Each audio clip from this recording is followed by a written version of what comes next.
की आइडियोलॉजी हम लोग को एक बार बैठाया भी गया, वो बोली सरना सनातन है, हम बोले थे आदिवासी सरना ईसाई। हिंदू नहीं है, हम आदिवासी है, जबरदस्ती कैसे कोई बना देगा? कह रहे हैं कि आदिवासी हिंदू भी है। कौन लोग कह रहे हैं? बहुत सारे आपके नेता, बहुत सारे नहीं, नेता हैं। वो बीजेपी में है, सिर्फ वही लोग बोलेंगे, जो आरएसएस में वही लोग बोलेंगे। मतलब कांग्रेस जेएमएम में रहिएगा तो आप लोग उस तरह से नहीं कहिए। कांग्रेस में भी नहीं है, जेएमएम भी नहीं है, हम जेनजी जनरेशन के सनातनी आदिवासी लोग। सनातनी भी नहीं बोलेंगे, कन्वर्टेड आदिवासी, वो भी कन्वर्टेड है। जिसको चुनाव लड़ना है बीजेपी से टिकट लेना, क्योंकि बीजेपी को चला रहा है आरएसएस। हिंदू मुस्लिम का नाम से चुनाव लड़ेंगे, धर्म का राजनीति करेंगे। अगर हमको लड़ना होगा उस लायक हम होंगे तो लड़ेंगे।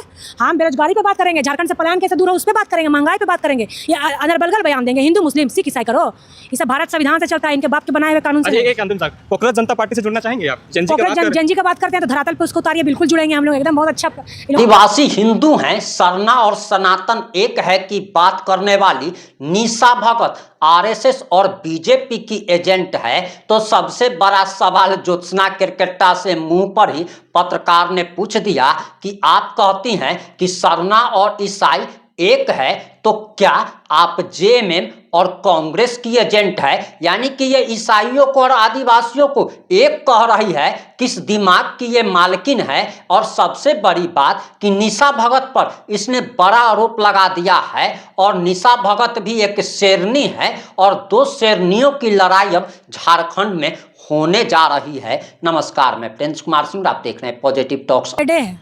जिसको चुनाव लड़ना है बीजेपी से टिकट लेना, क्योंकि बीजेपी को चला रहा है आरएसएस, उसको वहाँ से विधायक सांसद मेयर लड़ना है, तो चापलूसी उसी का ना करेगा।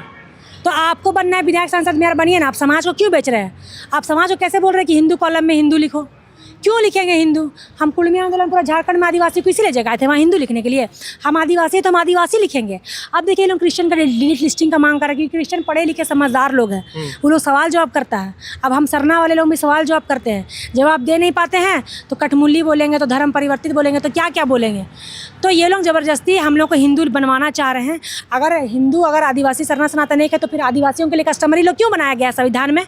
हटा दो फिर उसको। अगर कोई कन्वर्टेड हो रहा है तो उन लोग का उराव मुंडा हटा दो, मत लिखो फिर। मतलब मेरा एक तो 12 साल से आपकी सरकार है, आदिवासी धर्म कोड आप हम लोग को नहीं दे पा रहे हैं, और सरना को यहाँ बुड़बक बना रहे हैं, क्योंकि क्रिश्चियन आपके चाल में आएगा नहीं, भाजपा को वोट देगा नहीं, क्रिश्चियन मुस्लिम देगा नहीं, बुड़बक बना किसको? आदिवासी को। आदिवासी भी पढ़ा लिखा है, अपना हक अधिकार समझता है, आपको क्यों वोट देंगे? पूरा दुनिया को आप बेच के रख दिए हैं, पूरा भारत को 4 गुजरातियों ने बेच के रखा है, 2 बेचने वाले 2 खरीदने वाले इन्हीं गुजरात से हैं। अच्छा, एक चीज़ बताइए, मतलब आदिवासियों का जो जनजातीय गौरव दिवस मनाया जा रहा है, वो तो कहीं ना कहीं आदिवासियों को एकजुटता करने की ना बात कही जा रही है। आप कह रहे हैं कि कुछ हमारे ही समाज के लोग हैं जो आरएसएस के दलाल बन गए हैं, तो क्यों ऐसा हो रहा है? आदिवासी जब उनको चुनाव लड़ना है, उनको चुनाव लड़ना है, इसलिए वो ऐसे जबरदस्ती नैरेटिव सेट कर रहे हैं कि हिंदू लिखो। हम कुर्मी आंदोलन में इसीलिए किए थे, हिंदू लिखने के लिए। तो उस टाइम तो सब एक साथ थे आप लोग थे, लेकिन अभी लोगों को लालच घुस गया है ना, इन लोगों को जबरदस्ती बरगला रहा है हिंदू लिखो। मतलब कुर्मी का लड़ाई लड़ने का होता है तो सब एक होते हैं, और जब जो है आदिवासियों को एक दूसरे विचारधारा का हो जाता है तो अलग अलग हो जाता है। अच्छा बताइए, हम हिंदू क्यों लिखेंगे भाई? हमारे लिए फिर कस्टमरी लोग क्यों बनाया गया? किस वर्ण व्यवस्था में आप रखिएगा? ब्राह्मण पंडित बनाइएगा हमको?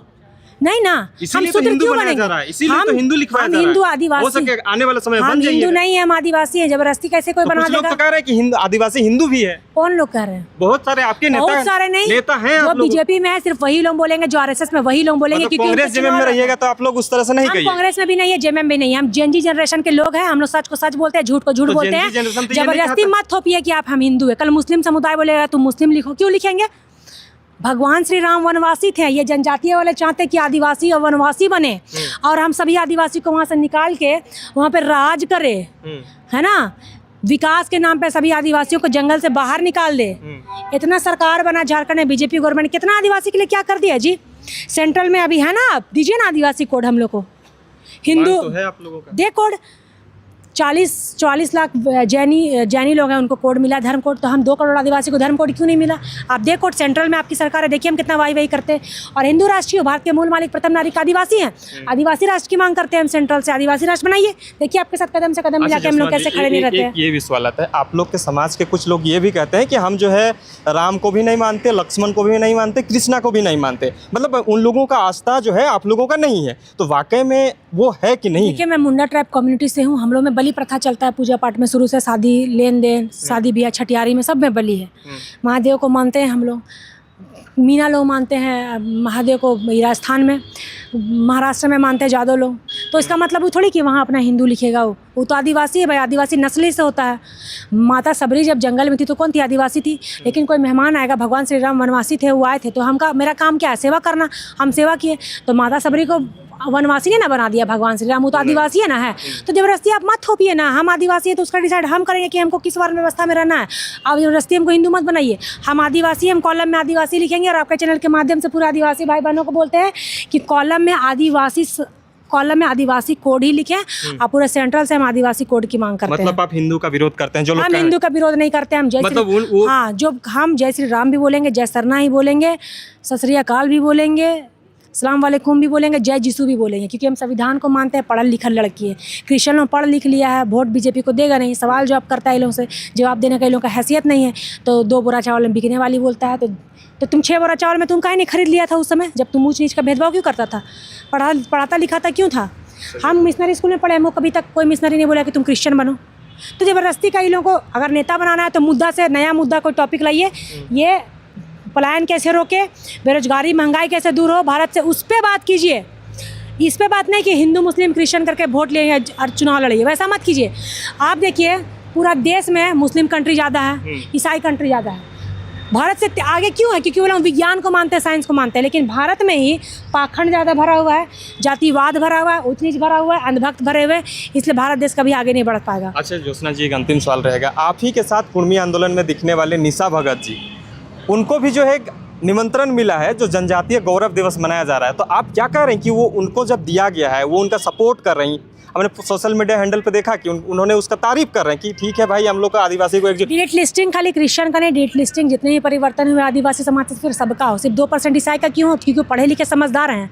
बाकियों का क्यों ना हो? बाकियों का भी हो, तब बोलेंगे डेट लिस्टिंग। और बड़े बात निशा भगत की, मतलब निशा भगत जी को आमंत्रण मिला है, उनका वो समर्थन भी करती हैं। हमको आमंत्रण मिला है जसपुर का, इसके विरोध में। कल देखिए हम कल वहाँ जा रहे हैं। तो होने से निशा भगत जी आरएसएस का हो गए? हो सकता है, अगर वो जा रही हैं तो हो सकता है, हम कैसे बोलेंगे? नहीं तो उनका सपोर्ट करें। एक साथ दिखते थे आप लोग एक साथ दिखते थे, हर आंदोलन में दिखते थे। उनकी आइडियोलॉजी हम लोग को एक बार बैठाया भी गया, वो बोली कि सरना सनातन एक है, हम बोले थे आदिवासी सरना ईसा एक ही माँ के औलाद है। वो ठीक है, कुर्मी आंदोलन में हम लोग साथ थे। हम अपना धर्म कोड नहीं बांटना चाहते थे, हम आदिवासी नहीं मतलब बांटना चाहते थे।